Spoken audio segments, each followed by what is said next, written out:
வணக்கம். நான் உங்கள் மோகனா. 22/8/2025 வெள்ளிக்கிழமை. தினத்தந்தி வெளிநாட்டு செய்திகள். பாருங்க. உக்ரைன் மீது மிகப்பெரிய தாக்குதல் நடத்திய ரஷ்யா 574 ட்ரோன்களை அனுப்பியது. இங்க பாருங்க.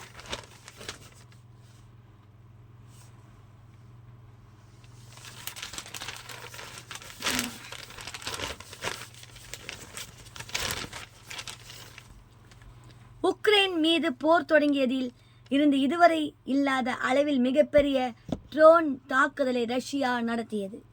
உலகில் மிகப்பெரிய இராணுவ கூட்டமைப்பான நேட்டோவில் இணைய உக்ரைன் முயன்று வருகிறது. இதற்கு தொடக்கம் முதலே ரஷ்யா எதிர்ப்பு தெரிவித்தது. அதனை பொருட்படுத்தாததால் உக்ரைன் மீது ரஷ்யா 2022 ரஷ்யா போர் தொடுத்தது. 3% ஆண்டுகளுக்கு மேலாக இந்த போர் நடைபெற்று வருகிறது. இந்த போரை நிறுத்துவதற்கு அமெரிக்கா ஜனாதிபதி டிரம்ப், ரஷ்ய அதிபர் புதின், உக்ரைன் அதிபர் ஜெலன்ஸ்கி மற்றும் ஐரோப்பிய நாடுகளின் தலைவர்களுடன் அலாஸ்காவில் பேச்சுவார்த்தை நடத்தினார். அப்போது போரில் கைப்பற்றிய பகுதிகளை திரும்ப தர முடியாது என ரஷ்ய அதிபர் விளாடிமிர் புதின் கூறினார். இதற்கு உக்ரைன் சம்மதிக்கவில்லை. இதனால் போர் நிறுத்தம் தொடர்பான பேச்சுவார்த்தை தோல்வியில் முடிந்தது. இதனை அடுத்து உக்ரைன் மீதான தாக்குதலை ரஷ்யா மேலும் தீவிரப்படுத்தியது. அதன்படி நேற்று ஒரே நாளில் உக்ரைன் மீது 574 ட்ரோன்களை மற்றும் 40 ஏவுகணைகளை ரஷ்யா அனுப்பியது. போர் தொடங்கிய பிறகு இதுவரை நடத்தப்பட்ட மிகப்பெரிய தாக்குதல் இதுவாகும். இந்த தாக்குதலில் லிவ், மோகோசோவா, டிரான்ஸ்காஸ்பதியா ஆகிய நகரங்களில் உள்ள பல கட்டிடங்கள், தொழிற்சாலைகள் சேதமடைந்தன. இதில் 15 பேர் படுகாயமடைந்தனர். இந்த தாக்குதலுக்கு உக்ரைன் கடும் கண்டனம் தெரிவித்துள்ளது. என்ன பேருங்க, வாயிலேயே நுழையிலங்க.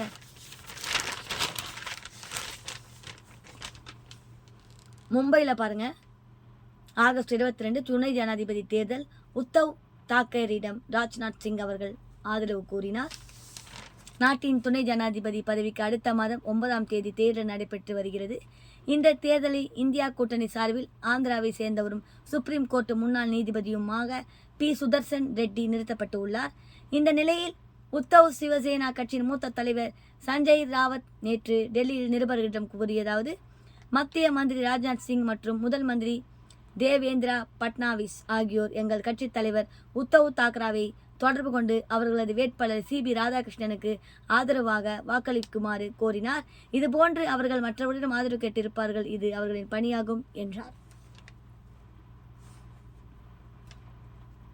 அடுத்தது பாருங்க.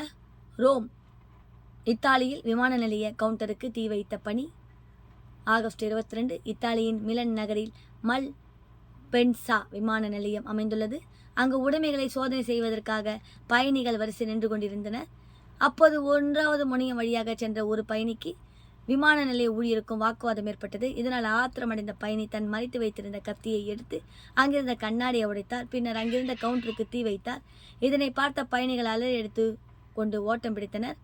உடனடியாக அங்கு விரைந்து தீயணைப்பு வீரர்கள் தண்ணீரை பீச்சி அடித்து தீயணைத்தனர். இதில் யாருக்கும் காயம் ஏற்படவில்லை. எனினும் இந்த சம்பவத்தில் சிறிது நேரம் பரபரப்பு நிலவியது.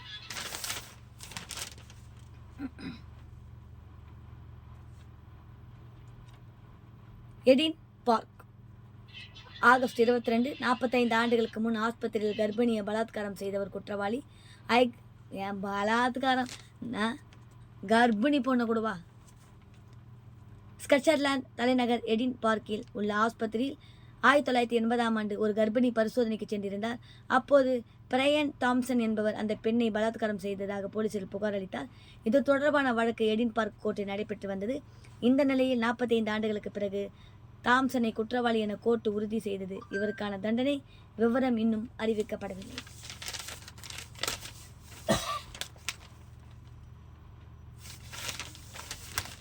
உலகை சுற்றி அமெரிக்காவின் கலிபோர்னியாவில் உள்ள கடற்கரை மாலுமியாக பணிபுரிந்தவர் ஜின்சாவோ வை, வயது 25. இவர் தன்னை பணிக்கு அமர்படுத்திய பணிக்கு அமர்படுத்திய சீன முகவருக்கு சமூக வலைதளம் மூலம் அமெரிக்கா கடற்படை ரகசியங்களை விற்றதாக குற்றம் சாட்டப்பட்டது. அதன் பேரில் கடந்த 2023 ஆண்டு சின்சாவோவை போலீசார் கைது செய்தனர். இந்நிலையில் உளவு பார்த்தல், ரகசிய தகவல்கள் விற்பனை செய்தல் உள்ளிட்ட 6 வழக்குகளில் அவர் குற்றவாளி என கோர்ட்டு தீர்ப்பளித்தது. பிரான்ஸ் தலைநகர் பாரிஸில் உள்ள சீன் ஆற்றங்கரை அருகே 4 பேர் சடலமாக கண்டெடுக்கப்பட்டனர். இதனைத் தொடர்ந்து நடைபெற்ற விசாரணையில் இவர்கள் கழுத்து நெரிக்கப்பட்டு கொல்லப்பட்டது உறுதியானது.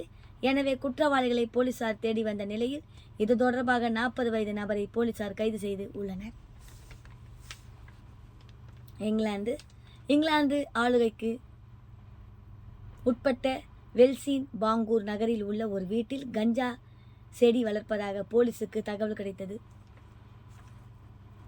முள்ளங்கி செடி, தக்காளி செடி இதெல்லாங்க தாங்க கேள்விப்பட்டிருக்கோம். பச்சை மிளகாய் செடி, கத்திரிக்காய் செடி இதெல்லாம். இது என்னங்க கஞ்சா செடின்னு புதுசா? கஞ்சா செடி வளர்ப்பதாக போலீசுக்கு தகவல் கிடைத்தது. அதன் பேரில் சம்பவ இடத்துக்கு போலீசார் சென்று சோதனை நடத்தினர். அப்போது அந்த வீட்டின் மாடியில் மிகப்பெரிய அளவுக்கு கஞ்சா செடியை வளர்த்தது கண்டுபிடிக்கப்பட்டது. அவற்றின் சந்தை மதிப்பு ரூபாய் 5 கோடி ஆகும். இதனை அடுத்து கஞ்சா செடியை அழித்த போலீசார் இது தொடர்பாக 2 பேரை கைது செய்து விசாரித்து வருகின்றனர். நைஜீரியாவின் கச்சினா மாகாணத்தில் உள்ள மசூதியில் சிறப்பு தொழுகை நடைபெற்றது. இதில் ஏராளமானோர் குடியிருந்தனர். அப்போது ஆயுதம் ஏந்திய கும்பல் அங்கு துப்பாக்கியுடன் நுழைந்தது. பின்னர் அங்கிருந்தவர்களை நோக்கி அவர்கள் சரம் மாறி துப்பாக்கி சூடு நடத்தினர். இதில் 17 பேர் கொல்லப்பட்டனர். இந்த தாக்குதலுக்கு இதுவரை எந்த ஒரு பயங்கரவாத அமைப்பும் பொறுப்பேற்கவில்லை. அடுத்தது பாருங்க. ஹெல்சிங்கி பின்லாந்தில் நாடாளுமன்ற வளாகத்தில் MP தற்கொலை. இமாலி மெல்டோலன் இவர்தான்.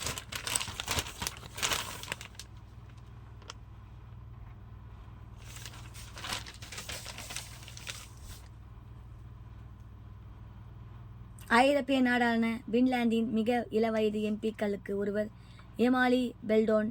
30 வயதான அவர் 2023 ஆண்டு உசிமா தொகுதியில் இருந்து சமூக ஜனநாயக கட்சி MP-யாக தேர்வு செய்யப்பட்டார். இந்த நிலையில் நாடாளுமன்ற வளாகத்தில் உள்ள தனது அறையில் அவர் தற்போது கொலை செய்து கொண்டார். சமீப காலமாக சிறுநீரக கோளாறுக்கு சிகிச்சை பெற்று வருவதால் அவர் மருத்துவ விடுதியில் இருந்து வந்தார். இதனால் ஏற்பட்ட மன உளைச்சலில் இருந்து அவர் தற்கொலை செய்து கொண்டது விசாரணை தெரிய வந்துள்ளது. நாடாளுமன்ற வளாகத்தில் MP ஒருவர் தற்கொலை செய்து கொண்ட சம்பவம் நாடு முழுவதும் பரபரப்பை ஏற்படுத்தியுள்ளது. அவரது மறைவுக்கு பிரதமர் பெட்டேரி ஆர்போ மற்றும் அரசியல் தலைவர்களும் பலரும் இரங்கல் தெரிவித்து வருகின்றனர்.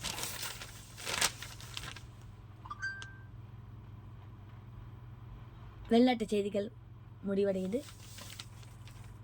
பாலக்காடு ஆகஸ்ட் 22 கேரளாவில் பள்ளி வளாகத்தில் வெடிகுண்டு வெடித்ததில் இதில் சிறுவன் தாய் படுகாயமடைந்தனர். கேரளா மாநிலம் பாலக்காடு மாவட்டம் மூத்தாந்துறை அருகே தனியார் பள்ளி உள்ளது. இந்த பள்ளியில் படிக்கும் 10 வயது சிறுவன் பள்ளியில் இருந்து நேற்று முன்தினம் 4 வெடிகுண்டுகளை வீட்டுக்கு சென்றதாக தெரிகிறது. பள்ளி வளாகத்தையொட்டி உள்ள வீட்டில் வைத்து சிறுவன் ஒரு வெடிகுண்டை எடுத்து கல்லால் அடித்ததாக தெரிகிறது. அப்போது அதிர்ஷ்டவசமாக வெடிகுண்டு வெடிக்கவில்லை. இதை கண்ட நாய் காட்டுப்பன்றியை வேட்டையாட வைக்கும் வெடிகுண்டாக என கூறி அதை வெளியே எறியுமாறு கூறினார். அதன்படி சிறுவன் கையில் இருந்து வெடிகுண்டை எரிந்தபோது திடீரென வெடித்து சிதறியது. இதில் சிறுவன் அவனது தாய் படுகாயமடைந்தனர். அவர்களை ஆஸ்பத்திரியில் அனுமதிக்கப்பட்டு சிகிச்சை பெற்றனர். பள்ளி வளாகத்தையொட்டி வீடு உள்ள பகுதியில் வெடிகுண்டு வெடித்ததால் பெரும் பரபரப்பு ஏற்பட்டது. தகவல் அறிந்த பாலக்காடு போலீசார் சம்பவ இடத்துக்கு சென்று விசாரணை நடத்தினர். மேலும் வெடிக்காமல் இருந்த 3 வெடிகுண்டுகளை கைப்பற்றி பாதுகாப்பாக செயலிழக்க செய்தனர். வெடிகுண்டுகள் எங்கிருந்து கொண்டு வரப்பட்டது என்பது குறித்து போலீசார் தீவிர விசாரணை நடத்தி வருகின்றனர். இது தொடர்பாக RSS கட்டுப்பாட்டில் உள்ள பள்ளியில் இருந்து வெடிகுண்டுகள் கிடைத்து உள்ளது. இது குறித்து போலீசார் தீவிர விசாரணை நடத்த வேண்டும். பள்ளி வளாகத்துக்குள் வெடிகுண்டு எப்படி வந்தது என்பது குறித்து விசாரிக்க வேண்டும் என்று இந்திய ஜனநாயக இளைஞர் கட்டமைப்பு TOFI வலியுறுத்தி உள்ளது. இது குறித்து பாஜக மாநில துணைத் தலைவர் கூறும்போது துணைத் தலைவர் கூறும்போது, இந்த திட்டமிட்ட சதி மோதல் ஏற்படுத்தல் முயற்சி நடந்து உள்ளது. இதற்கு பின்னால் உள்ளவர்கள் யார் என்பதை கண்டறிய வேண்டும் என்றார். இத்துடன் இந்த செய்தி அறிக்கை முடிவடைகிறது. மேலும் வேறொரு செய்தியுடன் நான் உங்களை சந்திக்கும் வரை டாடா பை பை சொல்லி விடைபெறுகிறேன். நான் உங்கள் மோகனா. நன்றி, வணக்கம்.